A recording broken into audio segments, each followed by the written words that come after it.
كام بيضة كده على شوية خضار وهتعملوا أحلى صينية عجة.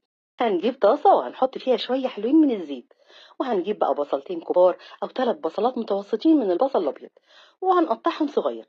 هنحطه على نار هادية وكل شوية نقلبه تقليبة لحد ما البصل يستوي ويطرى ويتكرمل كده مع نفسه ويبقى باللون الذهبي الخفيف ده. وهنحط عليهم بقى 1 أو 2 من الفلفل الحامي متقطع صغير قوي، وهنشوحهم مع البصل تشويحة بسيطة كده ريحته بس تطلع. وبعدين هنجيب 1 من الطماطم، هنشيل منهم المية والبذر ونقطعهم مكعبات صغيرة. هنعلي بقى النار عشان مش عايزين الطماطم تنزل ميتها، وهنشوحها مع البصل تاخد بس لسعة بسيطة كده في الزيت. نقفل بقى عليه ونسيبه على جنب لحد ما يبرد.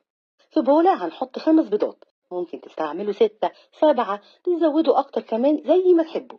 هنتبلهم بقى بمعلقة صغيرة من الملح والكمون والبابريكا ورشة بسيطة قوي من الفلفل الأسود ومعلقة كبيرة من الكزبرة الناشفة. هنقلبهم مع بعض الأول كويس، وبعدين هنحط عليهم 3 معالق كبار مليانين من الدقيق، وهنحط كمان معلقة صغيرة مليانة من البيكنج صودا اللي هي الكربوناتو. وهنخلط بقى المكونات دي مع بعضها كويس قوي، وبعدين هنضيف عليهم حزمتين حلوين كده من البقدونس وعودين بقى ولا حاجة من الكزبرة والشبت، وهناخد الورق بس. نقلبهم بقى مع بعض، المكونات تندمج مع بعضها كويس قوي. وبعدين هنضيف البصل بعد ما يكون بارد او حتى يبقى دافي، ونقلب بقى كله مع بعضه وكده خلاص بقى جاهز. وهنجيب الصينية اللي هنسويه فيها ونحط شوية من الزيت ونمسح بيهم الصينية كلها.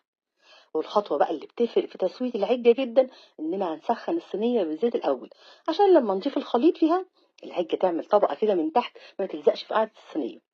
ممكن تغطوها وتسيبوها تكمل تسويتها على نار هادية على البوتاجاز، أو تدخلوها فرن ساخن على درجة حرارة متوسطة 10 دقايق كده، ربع ساعة بالكتير وهتكون استوت.